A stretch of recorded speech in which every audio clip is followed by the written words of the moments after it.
You guys rolling? Yep, we're good. Cool. What fish do you like? Welcome to part one of the Fishbowl with Joe Harris. He is, of course, a UVA alum, but he's also an NBA standout for the Brooklyn Nets. Also won the three-point contest. We're going to talk a lot of Virginia basketball. This segment of the interview, we're going to talk about the highs and the lows too. And he was there for some of the lows, as well as Virginia players in the pros. Brooklyn icon now by way of rural Washington Yeah. and Charlottesville, Virginia. Joe Harris, fresh off a red eye. Thank you for joining me, my man. I appreciate you having me, Chris. Yeah. Thank you. And also a friend of the Water Boys. We got to get that shameless Yes, plug sir. in there. Hoops Oh, 2.0. Hoops 2.0. Yeah. Bringing clean water to East African communities and around the world. So thank you guys for that. You know, Joe, I guess the first question I have is, what's up with you Virginia guys being great college players, but even better in the pros? I mean, for a while there, me as a Virginia basketball fan, we only had, we didn't have good basketball at the collegiate level, really, to speak of, and we didn't have great pros. Yeah. I mean, for a while, we had Roger Mason, that was it. Yep. Why do you guys exceed expectations? Well, I mean, I think a lot of it hinges just on Coach Bennett, the program that he's built in Charlottesville. You look at the guys that he's brought in and how he's developed them since he's been there. It's not the one and done type players. You know, Malcolm went, he was there for 5 years. I was there for 4. Justin is an exception. These guys that came out this year are an exception, but everybody's playing at least 3 years in the program. And Coach Bennett, his emphasis on skill development, guys improving. I think, that's the biggest thing. And then I've noticed it even in the NBA where we're sort of ahead of the curve just in terms of, small, rudimentary, like fundamental things, especially on the defensive end, where we're able to kind of pick up on it a little bit easier. The adjustment is not as big, I think, for us as it is for other college guys that come in. We learn a lot of just valuable, sort of intangible skills while we're there playing for Coach Bennett. Guys are punctual, professional. We're not problems in the locker room. We're there to work. We're there to get better. And that, on top of everything else that I mentioned previously, makes the transition a little bit seamless. Because I mean, certainly like yourself, you're a 3-star guy. Yeah. You're heralded in your home state. Obviously, there's the relationship with your father and Tony, so Yeah. it made it a little easier. But not all. We're not like just nabbing a bunch of McDonald's All-Americans. No. Is the way that Tony recruits and what he asks of guys, is it filtering or is it limiting? It's interesting because I think it could go both ways. I mean, there are, bigger recruits that he tries to get, but they have to be able to plug in to what he's trying to do at Virginia. I think that's why it works well with people like me where, I was a little bit more unheralded. I definitely wasn't, that great of a player in high school. I mean, I was good enough, and he could kind of see the potential in you. And I think he does that with a lot of guys where they might be, late bloomer, and guys that he thinks potentially down the road are going to have opportunity to really get better and somebody that he can really mold. And he's got the time because it's not a one-and-done culture. Exactly. He knows that you're going to be there for multiple years, and he's going to have his hands on you. He's going to have Coach Mike Curtis, who's our strength and conditioning coach at Virginia, has been there since Coach Bennett has been there, and he's one of the best in the country. Mike, yeah. I mean, he's amazing. And you look at the guys from a basketball development standpoint, but also physically too. Obviously a lot of that is maturity. You're getting older, but Coach Curtis has got a lot to do with that as well. Well, I mean, like, people get spoiled quick in college sports, right? I mean, when Tony got to campus, it was like, and we started winning. Yeah. Me, myself, as a fan, this guy can never leave. Like, I'll give him my house. If he needs my house, he can have my house. He can have my car. He can't have my family, but he can have my fucking house and my car. Yeah. I felt like a lot of people felt that, and then we kind of hit that plateau a couple years, and people get impatient. They're like, well, are we missing out on McDonald's All-Americans? Yeah. Is the pack line the way to go? Is the pace, even though it's wildly efficient, Yeah. is that a problem? People second guess shit. And I guess for me, the national championship is a huge validator for the entire process. Yeah. I mean, I think, he started getting better players. You look at some of the recruits that he started to bring in, he's getting probably more top 100, top 50 guys. Kyle Guy was a McDonald's All-American. Yeah.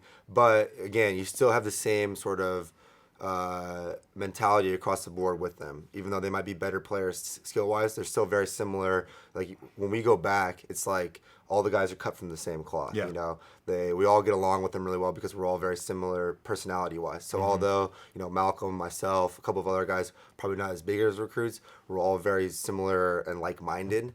And I think, you know, they're more talented early on, is where, you know, they kind of took a turn. You know, instead of going from that plateau, you get the Ty Jeromes, the Kyle guys. DeAndre develops into what he developed into, unbelievable. and all of a sudden you kind of skyrocket up. Coach Bennett gives them a little bit more freedom. You know, they're doing things a little bit differently offensively, but the defense, that stayed exactly the same. Did you see him giving guys a little bit more freedom this year? Yeah. Has he kind of been a little more bending later in his tenure at Virginia? Definitely. I think this past year, you could definitely see it, and I think a lot of it is just, you know, the guys that he had, the personnel that he had. He knew you could open it up a little bit more, let them have a little bit more freedom offensively.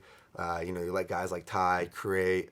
You know, let DeAndre go a little bit, because all these guys are capable. You know, you just saw it. I mean, DeAndre is the top 5 pick in the NBA. Yep. Ty, top 25 pick. Kyle was a late second round. I mean, all these guys are NBA caliber players, and you know, they definitely have a lot more freedom. But the thing that remained exactly the same, that probably will never change, is the defensive approach. Right.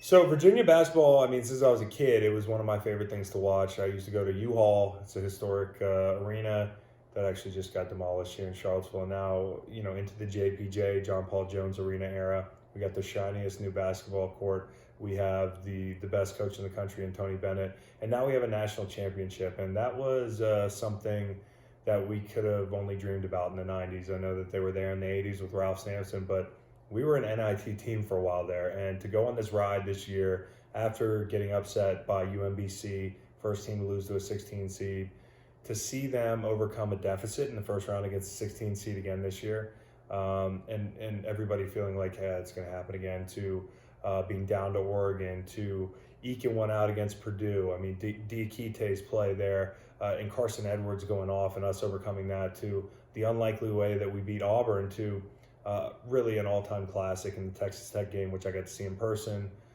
It was a wild run, and as memorable and great a sports memory as I've had in my life outside the Super Bowls. When you're watching the national championship this past year in that run, I know for me as a player, like, I'm retired this year. Say the Eagles go win a championship, I'm going to be happy for the guys, but I'm going to wish I was there. Were there mixed emotions, or were you able to be I mean, the just really competitor in excited? you, because I was watching it with Malcolm, Justin, Devin Hall. All those guys. Yeah, we were all there watching.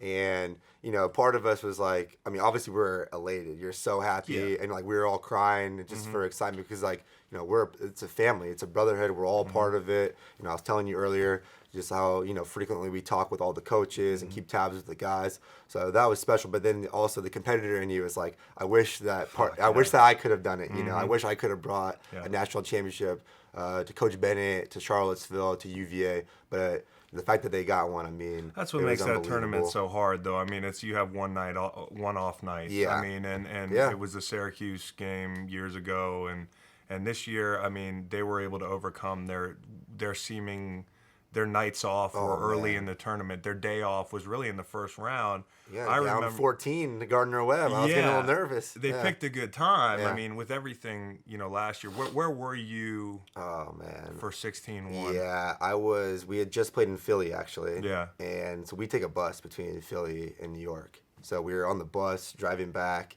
and, you know, all the guys are on the bus. We had the game on. We're watching it. And people are just... Oh, people were killing me, man. It was... And I actually was, like, very sick. I mean, I was just, like, I couldn't, like... Watching it just, like, cascade and fall. I almost just wanted to get off the bus and find my way. Yeah, find my way like, back to fuck Brooklyn. it, I'm going to walk. Yeah. I don't want to hear it. Like, in a football locker room, I was getting crushed. I know you were so much invested. Like, I was physically ill. I was at my brother-in-law's wedding in... and all the family on that side of the wedding's from Baltimore. Oh, God. So we check in Friday morning, and everybody's got their stupid-ass UMBC, ugly-ass brown sweatshirts with that stupid-ass logo. Yeah, the Retrievers. And they're all talking. They're talking, but they're like, there's no way. They're like, we're going to get you tonight. And I'm like, all right, I'll be at the bar. And it's St. Patty's Day the next day. So really what should have been the best weekend of my year as a good Irish boy was totally railroaded. And as a Virginia fan for a long time, you know, the culture of Virginia sports, which is changing now, is like you get let down. And And that's why I thought this wasn't just big for Virginia basketball, but it was just huge. It's going to raise all the tides, and it's going to help football. And I just love it. And you guys are part of building that, so it's pretty cool. Thanks for watching part 1 of the Vision Bowl with Joe Harris. In part 2, we're going to talk about Adam Silver. We're going to talk about LeBron. We're going to talk about the differences in the NBA and the NFL for players.